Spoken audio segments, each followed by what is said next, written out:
నమస్తే welcome to అలో TV. Tollywood star hero junior NTR నటించిన దేవర సినిమాకు మొదటి నుంచి చిక్కులు వస్తూనే ఉన్నాయి.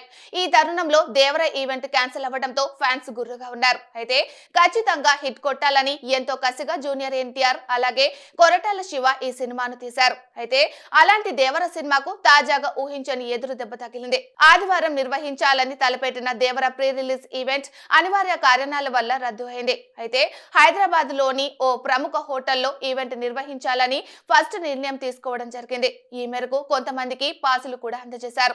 అయితే పరిమితికి మించి అభిమానులు ఈవెంట్ కి వచ్చారు.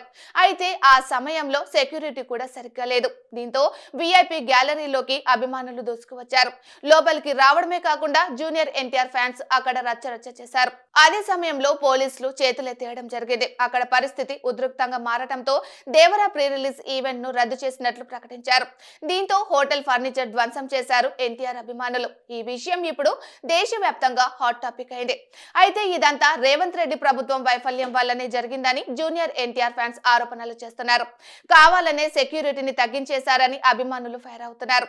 కల్కి లాంటి సినిమాకు హైదరాబాద్ బయట ప్రీ రిలీజ్ ఈవెంట్ నిర్వహించినందుకు ఛాన్సులు ఇచ్చారని ఫ్యాన్స్ అంటున్నారు. కానీ జూనియర్ ఎన్టీఆర్ నటించిన దేవర సినిమాకు మాత్రం సిటీ అవుట్స్కట్స్ లలో ఈవెంట్ నిర్వహించుకోవడానికి రేవంత్ గ్రీన్ సిగ్నల్ ఇవ్వలేదని ఫైర్ అవుతున్నారు. అందుకే ఈవెంట్ క్యాన్సిల్ అయిందని రేవంత్ రెడ్డిపై నిప్పులు చెరుగుతున్నారు. మొత్తానికి చూస్తే ఎన్టీఆర్ పై రేవంత్ బాగానే కక్ష కట్టారని ఫ్యాన్స్ ఆరోపిస్తున్నారు. చూడాలి మరి రిలీజ్ అయ్యి ఏ మేరకు ప్రేక్షకులను మెప్పిస్తుందో.